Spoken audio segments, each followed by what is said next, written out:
নমস্কার বন্ধুরা, আমি প্রিয়াঙ্কা। আমি আজ নিয়ে এসেছি কালো জিরে দিয়ে রুই মাছ চচ্চড়ি। রুই মাছ চচ্চড়ি বানানোর জন্য প্রথমে আমি 10 পিস রুই মাছ নিয়ে নিলাম। তারপর নিচ্ছি রসুন বাটা, শস্য বাটা, কুচনো পেঁয়াজ, শুকনো লঙ্কা গুঁড়ো, 4টে কাঁচা লঙ্কা, লবণ, হলুদ, জিরে গুঁড়ো আর নিয়েছি আমি কাশ্মীরি লঙ্কার গুঁড়ো। কাশ্মীরি লঙ্কা দিলে কালারটা খুবই সুন্দর আসে। আমি এরপর রুই মাছগুলোকে হলুদ, নুন আর কাশ্মীরি লঙ্কা গুঁড়ো দিয়ে ভালো করে মেখে নিচ্ছি। যদি আমার ভিডিওটি আপনাদের ভালো লেগে থাকে তাহলে লাইক, কমেন্ট, শেয়ার করবেন এবং আমার চ্যানেলটি সাবস্ক্রাইব করে দেবেন। তো মাছগুলোকে আমি ভালো করে এখানে মেখে নিলাম।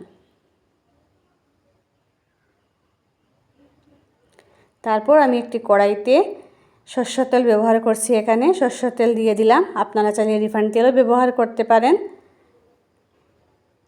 তো সরষের তেল দিয়ে আমি মাছগুলোকে এক এক করে ভেজে নিচ্ছি।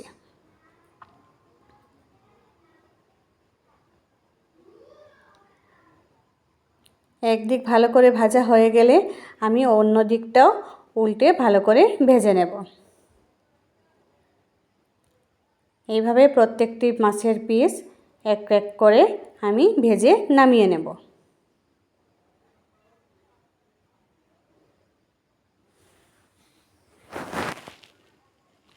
তারপর আমি কড়াইয়ের মধ্যে আবার সরষের তেল দিয়ে দিচ্ছি। দিয়ে এটার মধ্যে দিচ্ছি আমি কালো জিরে ফোড়ন,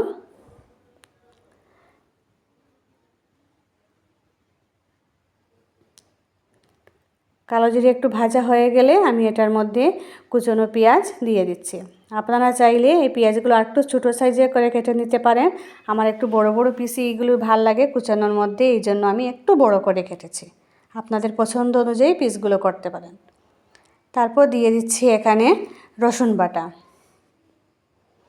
এখানে পেঁয়াজটা কুচনোই দেবেন, এখানে পেঁয়াজের পেস্ট আপনারা ইউজ করবেন না, এরকম খেতে ভালো লাগবে।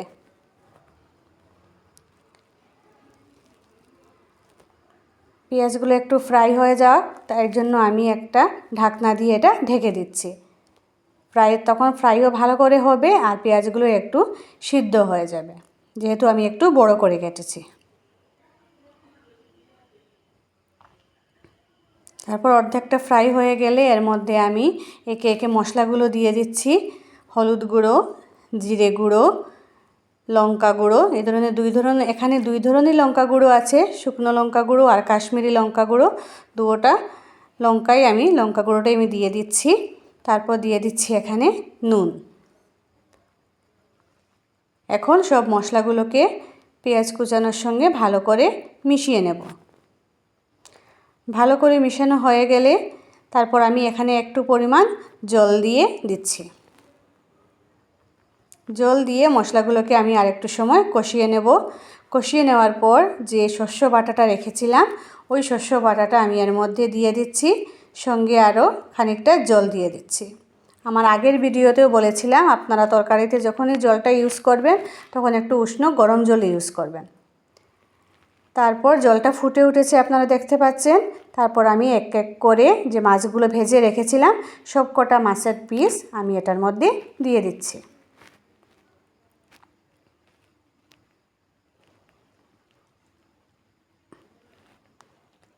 তারপর মাছগুলো একটু সিদ্ধ হওয়ার জন্য আমি এর মধ্যে রেখে একটু লো ফ্লেমটা করে গ্যাসের স্টোভটা একটু লো ফ্লেম করে এর মধ্যে কাঁচা লঙ্কা যে চিরা ছিল, চিরা কাঁচা লঙ্কাগুলো দিয়ে দিচ্ছি উপর থেকে। তারপর আমি এটাকে ঢাকনা দিয়ে একটু সময়ের জন্য, ধরুন 5 মিনিটের জন্য ঢেকে রেখে দেব। হয়ে গেল কালো জিরে দিয়ে রুই মাছ চচ্চড়ি। এখন আমি এগুলো বাটিতে নামিয়ে নিচ্ছি। আপনারা নিশ্চয়ই এটা ঘরে ট্রাই করবেন, আপনাদের খেতে অনেক ভালো লাগবে।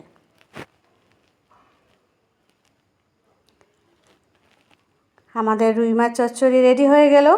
যদি ভিডিওটি আপনাদের ভালো লেগে থাকে তাহলে লাইক, কমেন্ট, শেয়ার করবেন এবং আমার চ্যানেলটি সাবস্ক্রাইব করে দেবেন। ধন্যবাদ।